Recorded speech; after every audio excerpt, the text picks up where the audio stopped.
জিতবে এবার আর্জেন্টিনা, জিতবে এবার মেসি, দু চোখে স্বপ্ন নিয়ে বাসে। জিতবে এবার আর্জেন্টিনা, জিতবে এবার মেসি, দু চোখে স্বপ্ন নিয়ে তাই নিয়ে বাসে।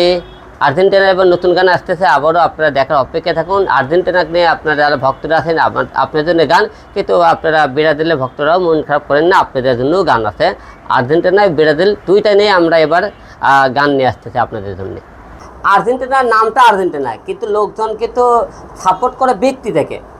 আর্জেন্টিনার দলে আছে কে? রোনালদো, আছে কে মেসি, এইরকম দুই চারটা দল মনে করেন লোকজন ভক্ত তাদের উপর।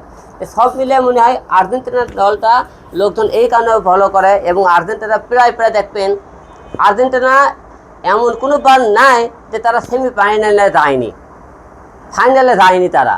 কিন্তু ফাইনালে যাওয়ার পর জিতুক আর না জিতুক, এরা কিন্তু টপ করে কিন্তু আর্জেন্টিনা ব্রাজিল এই দুইটা দল কিন্তু অন্তপক্ষে পর্যন্ত যায়, ফাইনাল পর্যন্ত চলে যায়।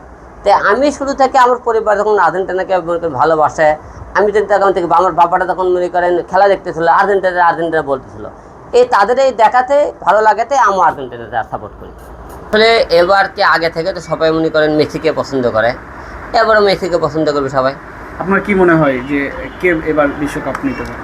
না, আমি তো চাবো, যেহেতু আমি আর্জেন্টিনা করি, আমার দল, আমি তো চাবো এবারও মনে করেন হেলে দেয় আর্জেন্টিনা জিতুক, এটা আমি আশা করবো। আচ্ছা, যদি আপনাকে বাংলাদেশ দলের কোচ করা হয় সেক্ষেত্রে আপনি কি করতে পারেন? আসলে দেখেন, আমি তো বাংলাদেশে কোর্স করা হলে আমি তো কোর্সের তো মনে করেন যেগুলো লাগে হঠাৎ করে কোর্স করা হয়, তো কোর্সের মনে করেন একটা দায়িত্ব মনে করি হঠাৎ করে নিয়ে পালন করা খুব অসম্ভব। তাই মনে করেন আমি যেহেতু বিনোদন জগতের লোক, আমার মনে হয় বিনোদনের আপনি যে কোনো দায়িত্ব দিলে সেটা মনে করা সম্ভব হবে, কিন্তু মনে কোনো খেলার কোর্সে করলে মনে আমার সম্ভব হবে না সেটা হুট করে করা। আচ্ছা, মেসি, রোনালদো আর হিরো আলম যদি একই মাঠে নামে, কে সবচেয়ে বেশি খেলতে পারবে? না, আমি তো অত খেলতে পারবো না, অবশ্যই মেসি খেলতে পারবে, কারণ হলে সে গুরু, খেলার জগতে গুরু, মেসি হচ্ছে আর্জেন্টিনার গুরু, সেই থেকে মেসি মনে করে ভালো খেলবে। আচ্ছা, আমরা একটু জানতে চাই যে বাংলাদেশে যেহেতু আপনি রাজনীতিও করেন এবং সামনে ইলেকশনও করেছেন বিগত সময়, বাংলাদেশে ফুটবলের সবচেয়ে বড় সমস্যা কোনটি আপনি কি মনে করেন? আসলে বাংলাদেশে ফুটবলের সবচেয়ে বড় সমস্যা কি, আমাদের বাংলাদেশের ভালো খেলোয়াড় নেই। আর কিছু খেলোয়াড় আছে, খেলোয়াড় থাকলেও তাদেরকে ভালো মতো সুযোগ দেওয়া হয় না। বাংলাদেশে মনে করেন হবে না কেন, দেখে ক্রিকেট কিন্তু খেলতেছে, তারা খেলতেছে না, কিন্তু এরকম বাংলাদেশের রিস্ক নিয়ে তারা বিশ্বকাপে তো নাই যান, তাহলে কেমন করে বলবেন তারা ভালো খেলোয়াড় কি খেলোয়াড় নাই? খেলোয়াড় অবশ্যই বাংলাদেশেও আছে, কিন্তু আমরা বিশ্বকাপে যাওয়ার মতো সুযোগ পাই না। খেলার সুযোগ পেলে বলে আমরা দেখে দিতাম, তো বাংলাদেশেও দুই চারটে মেসি, রোনালদো আছে আমাদের। আচ্ছা, আপনি বাংলাদেশে খেলোয়াড়দের মধ্যে কাকে মনে করেন যে সে আন্তর্জাতিক পর্যায়ে খেলতে পারে? আপনার কাকে মনে হয়, কোন প্লেয়ারকে? কার মধ্যে বলছেন? ক্রিকেটে? হ্যাঁ, আমাদের ক্রিকেটের মধ্যে আমাদের বগডর গর্ব, সবাই জানে মুশফিকুর রহমান রহিম, তারপরে মনে করেন তারা তো আন্তর্জাতিক পর্যায়ে খেলে। ফুটবলের মধ্যে কাকে মনে করেন? ফুটবলের মধ্যে আমাদের আন্তর্জাতিক পর্যায়ে তো তেমন লোক নাই যে এই লোকটা আন্তর্জাতিক পর্যায়ে খেলতে পারে, এমন কোচ মনে আমি খেলার যে একে আমরা আন্তর্জাতিক পর্যায়ে খেলতে পারে। আমাদের এখানে আগে খেলা শিখার পর যখন মনে করেন এই দল থেকে আন্তর্জাতিক পর্যায়ে কোনো দল যখন মনে করে খেলতে যাবে, তখন বুঝতে পারবে তার 2-1 টিম খেলার পরে এই লোকটা আন্তর্জাতিক পর্যায়ে খেলতে পারবে কিনা। এরকম তো বাংলাদেশে আমাদের ফুটবলের যে মনে করেন যে দল প্লেয়ারগুলো আছে, দেখান তো একটা ভালো খেলোয়াড় যে ভালো একটা খেলছে কোনো জায়গায়, যে আমরা বলবো না এই লোকটা ভালো খেলছে। আমি তো এরকম খেলাই দেখি না, আমরা ক্রিকেট নিয়ে সবচেয়ে ব্যস্ত, ফুটবলের থেকে ব্যস্ত দেখি না বাংলাদেশের লোকজন। বাংলাদেশে খেলোয়াড় ফুটবল কি ব্যস্ত আছে? দেখান যে একটা প্লেয়ার তৈরি হবে। তাহলে আপনি কি বলতে চান, কি করলে এটা সমাধান মিলতে পারে? এখানে ভালো খেলোয়াড় দিয়ে তাদেরকে খেলাতে হবে। বিভিন্ন দেশে ধরেন এরা বিশ্বকাপে না খেলতে পারে, অন্য অন্য যে খেলাগুলো কাপগুলো আছে তাদেরকে সেইগুলো তো তারা যোগ দিতে পারে, তাহলে বলুন বাংলাদেশের ক্রিকেট দিনকে সারা বিশ্বে সব জায়গায় যোগ খেলতে পারে। আমাদের ফুটবলার এরকম নিয়ে খেলা দেখা 2-4টে, তাহলে বলবো এর মধ্যে ভালো প্লেয়ার আছে কি না।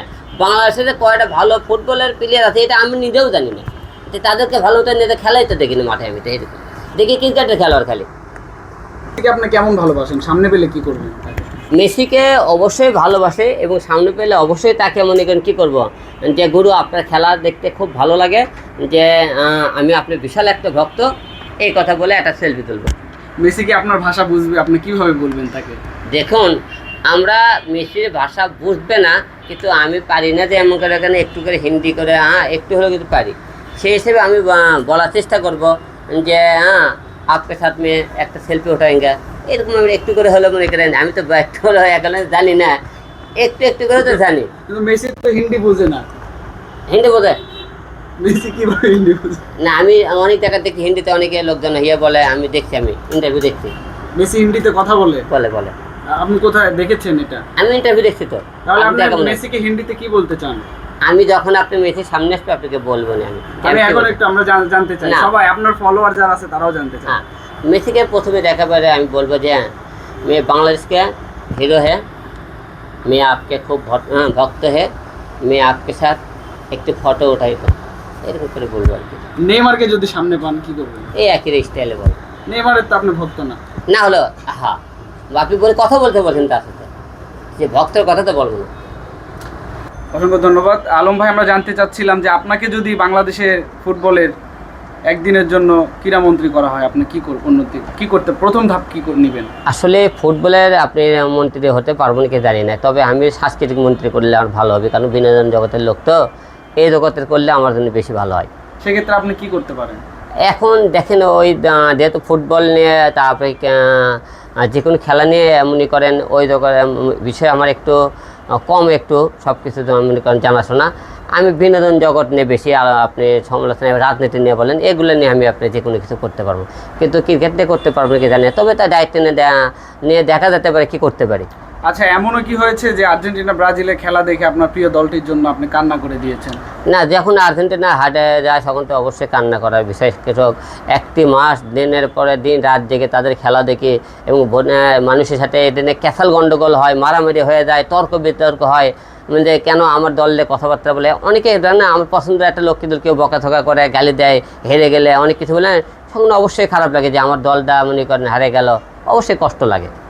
আর যারা এই দল নিয়ে ক্যাচাল গন্ডগোল করে, মারামারি করে, তাদের উদ্দেশ্যে আপনি কি বলবেন? না, সবাইকে একটা কথা বলতে চাই, খেলাতে হার জিত থাকবে, এটা নিয়ে আপনারা কেউ ক্যাসাল গন্ডগোল এটা করার দরকার নেই, কারণ প্রত্যেকটা দলেরই হার আছে, জিত আছে। তাই বলে আমরা মনে করেন একটা দলকে পছন্দ করে এই নিয়ে আপনি মারামারি করবেন, মার্ডার করবেন, তারপর মনে করেন হলে যে খুন খারাপি করবেন, আপনার পরিবারের সাথে মনে করেন সম্পর্ক নষ্ট করবেন, ভাই ভাই শত্রু হবেন, এরকম হওয়ার কোনো কারণ নাই, কারণ খেলাতে হার জিত থাকবেই। আপনার প্রিয় মানুষ অবশ্যই আছে, আপনার প্রিয় মানুষ কোন দল করে? এখন প্রিয় মানুষগুলো এক একজন, কেউ আর্জেন্টিনাও করে, কেউ আবার ব্রাজিলও করে, প্রিয় মানুষ অনেক, ঠিক আছে। তো বেশিরভাগগুলো কি মনে করেন আর্জেন্টিনা ব্রাজিল দুইটাই মিশালি এলে আছে আর কি। ভাই প্রিয় মানুষ কতজন? অনেক, এই যাবত তো এখন অনেক লোক, যেহেতু এখন আমি সিঙ্গেল জীবনযাপন করি, সেই হিসেবে এখন প্রিয় মানুষ অনেক, অভাব নাই নায়িকের আমার, এক আধ নায়িকা এক আধ দল করতেছে। তাদের সাথে কি কখনো ঝগড়া হয় আপনার? ঝগড়া হয় যখন মনে করেন যারা ব্রাজিল করে তারা আপনার দলটা হেরে গেল, আর্জেন্টিনা যারা থাকে তারাকে আমাকে দল জিতে গেছে, এরকম তো মনে করেন কথা চলে তাদেরকে নিয়ে। আপনি যে মেসিকে নিয়ে গান লিখেছেন, মেসির কাছে গান আপনি পৌঁছাতে চান কিভাবে? এখন যেহেতু অনলাইনের যুগ, যেহেতু মনে করেন মানুষের চোখে অনেক কিছু পড়ে, সে আমার মুখের ভাষা না বুঝলেও বুঝতে পারবে, তার ছবি দিয়ে তখন আমরা গান করি, থাম্বনেল করি, সে অবশ্যই বুঝতে পারে, তাদের জার্সি থেকেও বুঝতে পারবে যে এই গানটা মানে আমাদেরকে নিয়েই বলা হয়েছে। তারা ভাষা না বুঝতে পারে, তাদের ড্রেস আপ, তাদের মনে করেন জার্সি দেখে মনে করবে তো এই ব্যক্তিটা মানে আমাদেরকে নিয়ে গান করেছে। আচ্ছা, মেসি যদি আপনাকে কখনো ফোন করে, আপনার কেমন অনুভূতি হতে পারে তখন? অবশ্যই অনুভূতি ভালো, যে আমার পছন্দের একজন ব্যক্তি আমাকে ফোন করেছে, আমি তো অবশ্যই খুশিতে মনে করেন কি আর করবো আর কি, পাগল হয়ে যাবো যে আমার পছন্দের ব্যক্তি আমাকে ফোন করেছে। আপনার কি মনে হয় কখনো সে আপনাকে ফোন করতে পারে, এমন সম্ভব? এখন যেহেতু সারা বিশ্বে আমাকে চিনে, হিরো আলম তো আপনারা সবাই জানেন, আর যেমন যে চোখে দেখুক না কেন এই ব্যক্তিটা সারা ওয়ার্ল্ডে চিনে, ইন্টারনেটে তার একটা জনপ্রিয়তা আছে, সেই হিসেবে মনে করে কোনোদিন করতেও পারে এই ব্যক্তিরা আমার জন্য এত পাগল, কে এই ব্যক্তিরা, এবং অনলাইনেও দেখি খুব ভাইরাল, সেই হিসেবে কোনোদিন ফোন করতেও পারে। আপনি মেসিকে সর্বশেষ কি বলতে চান তার ভাষায়? মেসিকে একটা কথাই বলতে চাই যে আমরা সবাই আপনার ভক্ত, এবং আমরা এবার বিশ্বকাপটায় আপনার কাছে ব্যতিক্রম কিছু উপহার চাই, যে আমরা যাতে এই যে আপনার আর্জেন্টিনার ভক্তরা যাতে আপনাকে যে সে মনে প্রাণে ভালোবাসে, এই ভালোবাসা যাতে আরও দ্বিগুণ বেড়ে যায়। মেসি আমাদের অল টাইম যে অলরাউন্ডার ছিল, এবারও অলরাউন্ডার খেলা দেখিয়ে দিয়েছে, তাই আমরা ভালো কিছু এবার আশা করতেছি তার কাছে।